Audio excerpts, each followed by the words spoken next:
The thing with the will thing and the slap, you said in the book, there's no blood, there's no guns. And I had the moment where I was like, do you and I have such a skewed sense of reality that's been put on such a fast track due to our upbringing that unless it's really crazy, we don't consider it that crazy, or at least it didn't get that crazy because we've seen crazy so stuff. Much, yeah. Yes.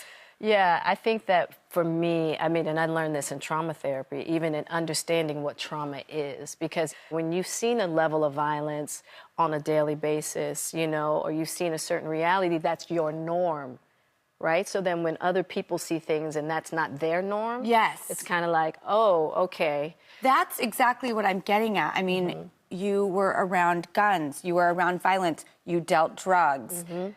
None of these things I knew about you.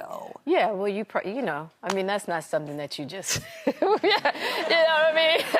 Well, I mean, in my case, right. You needed some context, you know. I needed to wait until I could actually tell the story and give some context, you know, because just talking about it, you kind of like, whoa, hold up, take me back. So see, I feel like that's just standard issue. Like, right, I'm exactly. like, oh, drugs at a young age, sure, why not? Like, right. But you weren't doing them, you were just dealing them. Whereas your mom and dad were doing them. We're using. My father was a drug addict too. Right. That's, I think, what led a lot to the, you know, homelessness and... Yeah. My father had bouts of that as well.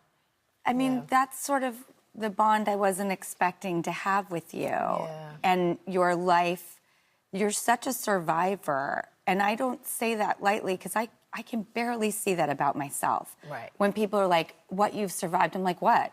Yeah. What are you talking about? Yeah, exactly. I'm the same. Yeah. Can you see that about yourself now? Absolutely. Absolutely. And then you have kids, and they're being brought up in a much more protected way. So are mine. How do you deal with that as a mom? Where do we let them fail? Where do we overlean in? Are we a helicopter, like, generation? Yeah, I've had to learn how to listen because they are living a life that I don't know, right? Yeah, I don't know it either. Right, I don't know. So I can relate more to the upbringing of their cousins, right, than them necessarily because I didn't grow up in a lifestyle like that, so I've had to learn. Thank you, Drew. Cheers. Cheers. What do you think?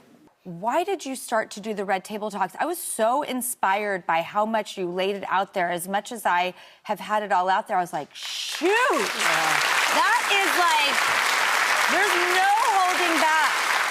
Yeah. And why have you decided to...